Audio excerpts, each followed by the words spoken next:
एक समय की बात है। एक छोटे से गांव का राजा अपने राज्य के सभी घोड़ों से बेहद दुखी हो गया था।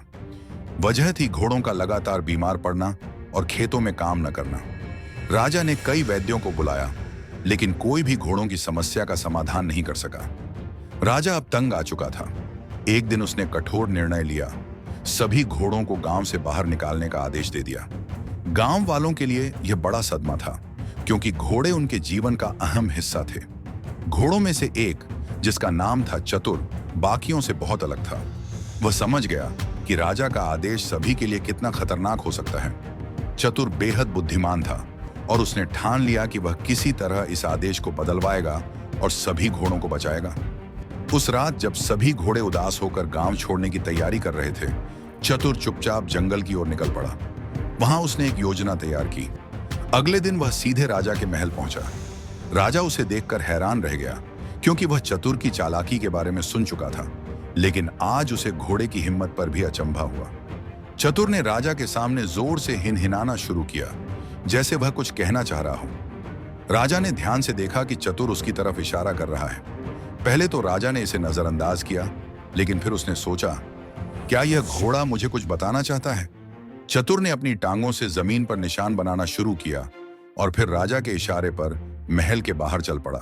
राजा चतुर की हरकतों को समझने की कोशिश कर रहा था और उसकी दिलचस्पी बढ़ती जा रही थी। कुछ दूर चलने के बाद चतुर अचानक रुक गया और जोर से हिनहिनाया। सामने एक विशाल पत्थर पड़ा था। राजा की जिज्ञासा अब और भी बढ़ गई थी। चतुर ने पत्थर के चारों ओर दौड़ना शुरू किया।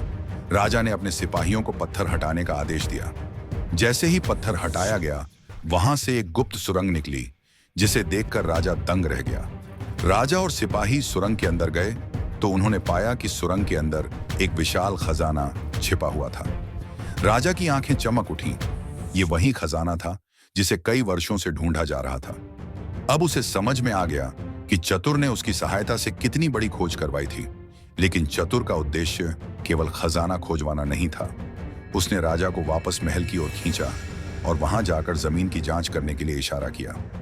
राजा ने देखा कि महल के आसपास की जमीन बहुत उपजाऊ थी और वहां की खास मिट्टी ही घोड़ों की बीमारियों का कारण थी।